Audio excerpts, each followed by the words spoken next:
Volvemos a exteriores. Habíamos adelantado este tema en una de las claves del día. Muy interesante, lo de la historia clínica electrónica y un informe que ha sido publicado en una revista científica de una universidad por parte de una abogada sanjuanina que detalla aspectos a tener en cuenta y que queremos conocer, y por eso nos vamos con Sonia y con protagonistas. Exactamente. Sonia, vos tenés todos los detalles. Comentanos. Muchísimas gracias, compañero. Exactamente, tal cual lo habían adelantado ustedes. Conocer un poquito más de lleno sobre este informe que se ha dado a conocer por una abogada sanjuanina y nada más y nada menos que involucra a lo que es la identidad de la salud de muchísimas personas y conocer en qué situación, en qué contexto y por qué y qué hay que tener en cuenta. La tengo directamente a la abogada, la doctora María Belén Nadal. Es abogada y doctoranda en Derecho. Lo vamos a decir así porque son así las cosas. Doctora, ¿cómo le va? Bienvenida a PDP, a Punto de Partida, a Canal 8. Bueno, muchas gracias por la nota, muchas gracias por venir y justamente, como bien decías, he elaborado un artículo en base a una carrera que estoy haciendo que es un doctorado en Derecho. Mi tesis es sobre todo lo relacionado a salud, entonces en este artículo yo lo que hice es hacer una investigación muy pormenorizada sobre la historia clínica electrónica, justamente que ya se encuentra vigente hace bastante tiempo en Argentina. ¿Y por qué digo esto? Porque la ley salió sancionada en el año 2023. Justamente a partir de marzo de ese año ya se encuentra en vigencia, y lo que hace la historia clínica electrónica en esta nueva ley es reforzar justamente la historia clínica que ya existía en la ley de derecho del paciente, y lo que garantiza ahora justamente es un mejor acceso de los pacientes, ya que al ser electrónica y estar digitalizada se va a poder encontrar disponible en cualquier parte del país una vez justamente que todas las provincias empiecen a cumplimentarlas. Para ello justamente se va a hacer algo muy parecido a lo que sucedió con la receta electrónica, en la cual ya sabemos que en San Juan y en todo el país ya es vigente, y lo mismo se trata de hacer justamente con la historia clínica, que sea electrónica justamente y que pueda disponerse en cualquier parte del país. ¿Es fiable esto, doctora? Porque por allí puede existir la desconfianza, ¿no?, del paciente. Bueno, tu pregunta es muy buena. En mi artículo lo que hago es analizar las recomendaciones que hace la OMS, que es la Organización Mundial de la Salud, donde establece una serie de 40 pautas aproximadas para todos los gobiernos en base justamente cuando utilicen ya sea inteligencia artificial u otros medios electrónicos para manejar los datos sanitarios o la información sanitaria de los pacientes. Y lo que la OMS recomienda justamente es que se hagan todos los estándares y los protocolos de ciberseguridad necesarios para que los datos del paciente no se filtren o no sean objeto o víctimas de ciberataques. Entonces, la idea de esta ley también es reforzar la confidencialidad de los datos del paciente y, sobre todo, tengamos en cuenta que hay una población vulnerable, por ejemplo, que es de los pacientes con VIH positivo. Entonces hay que focalizar justamente que los datos de estos pacientes no sean objetos de filtraciones. Entonces, entre estas recomendaciones, la OMS establece que se van a tener justamente que hacer niveles de acceso. Tengamos en cuenta que en una historia clínica no solamente tiene acceso al médico tratante, sino también el profesional administrativo del hospital o de la clínica, y por eso se tienen que establecer protocolos y niveles de acceso. Por ejemplo, que el profesional tratante pueda tener acceso para modificar la historia clínica, para actualizarla, pero no así el personal administrativo. El personal administrativo no tendría que tener autorización para poder modificarla, solamente para consultarla y poder justamente otorgársela al paciente. ¿Un paciente se podría negar a que esto se filtre, a que esto se dé a conocer? Bueno, justamente también es muy importante tu pregunta, porque el paciente es el titular de historia clínica. El paciente. Lo que tienen los profesionales de salud, las clínicas, los hospitales, es un deber de custodia, o sea, de custodiar esta historia clínica para que justamente el paciente tenga acceso a ella cuando la requiera. Y también es muy importante porque han habido casos muchas veces de negativa de determinados centros de salud a entregar la historia clínica.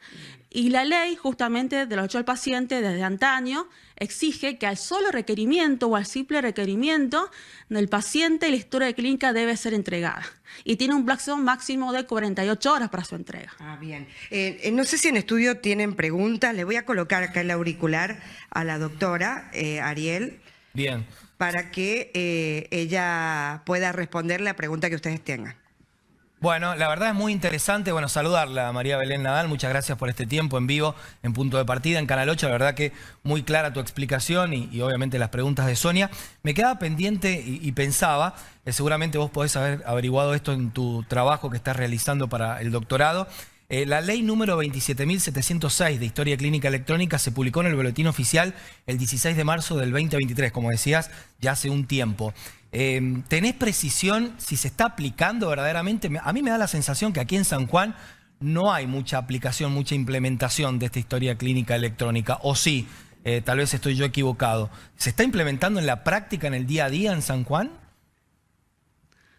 Bueno, la pregunta es súper importante, Ariel, y no se está implementando en todos los lugares, a pesar de que la ley no solo ha sido publicada en el Boletín Oficial, sino también ya su decreto, salió publicado su decreto que la reglamenta, y justamente la idea es de que las provincias ya vayan agilizando el tema de incorporar las plataformas, porque del mismo modo que la receta electrónica tiene que tener una plataforma electrónica aprobada por el Ministerio de Salud e inscrita en el Registro Nacional de Plataformas Electrónicas de Salud, que al día de hoy, por ejemplo, tenemos más de 100 plataformas aprobadas por el Ministerio de Salud para receta electrónica, no está pasando lo mismo en cuanto a la agilización de la implementación de las historias clínicas electrónicas.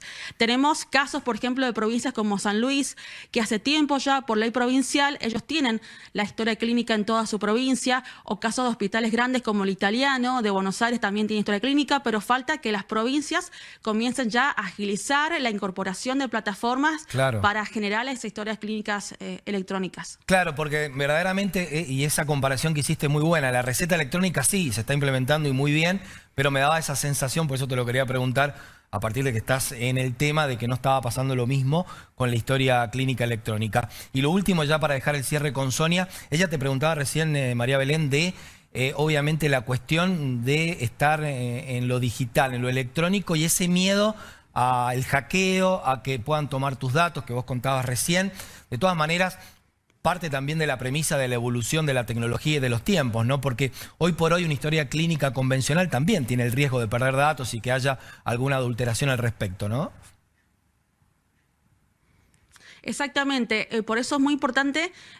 Yo les pasé este documento, este artículo que escribí, que está publicado en línea en la página de la universidad y lo pueden leer en forma gratuita. Justamente ahí yo lo que hago es incorporar las recomendaciones de la OMS en cuanto justamente a ciberseguridad. Y también la OMS lo que hace es hacer una recomendación muy importante a los gobiernos de que capaciten a los médicos, no solo en cuanto a saber elaborar esas historias clínicas, sino en cuanto a estándares mínimos de ciberseguridad, que sepan justamente el manejo de datos, el tema de acceso de claves. Y, por ejemplo, otra cosa que se recomienda es justamente la huella digital, que solamente personas autorizadas mediante una huella digital pueden acceder a la historia clínica. Sí, la verdad es súper interesante, te agradecemos un montón, Sonia, el cierre del móvil con vos. La verdad, muy clara la doctora Nadal. Gracias a ustedes. Un placer. Bueno, ahí está, tal cual lo decía ella, la doctora, hablando sobre este tema que va a traer repercusión, chicos, porque me parece particularmente que, hablando un poco de lo que tiene que ver con la tecnología y el avance que ha tenido, nos tenemos que ir acostumbrando un poco también a lo que es el sistema en el ámbito de salud, particularmente aquí en la provincia, tal cual lo decía ella, por allí todavía hay una lentitud probablemente en este proceso, pero creo que la gente tenía mucha duda sobre esto y está claramente la palabra de la doctora María Belén Nadal. ¿Sabés qué? Me acaba de llegar un mensaje justamente en vivo, Ariel, y nos preguntan dónde pueden ver el artículo. Ah, muy interesante eso. Doctora. ¿Dónde lo pueden leer? Bueno, se puede descargar de la página de la Universidad UCES, que es la Universidad de Ciencias Sociales y Empresariales, o directamente ponen justamente Historia Clínica Electrónica más UCES. Pueden googlear así y les va a salir el artículo. Bien, muchísimas gracias. Excelente. Ahí está la palabra de la doctora María Belén Nadal. Adelante ustedes, chicos. Muchas gracias, Sonia. Excelente. Un abrazo grande, un saludo y gracias también por recibirnos a la doctora María Belén Nadal. Muy interesante el tema, muy vigente, muy actual, más con la ley que está vigente justamente, aunque falta instrumentar y aplicar mucho más de esto, sobre todo aquí en San Juan.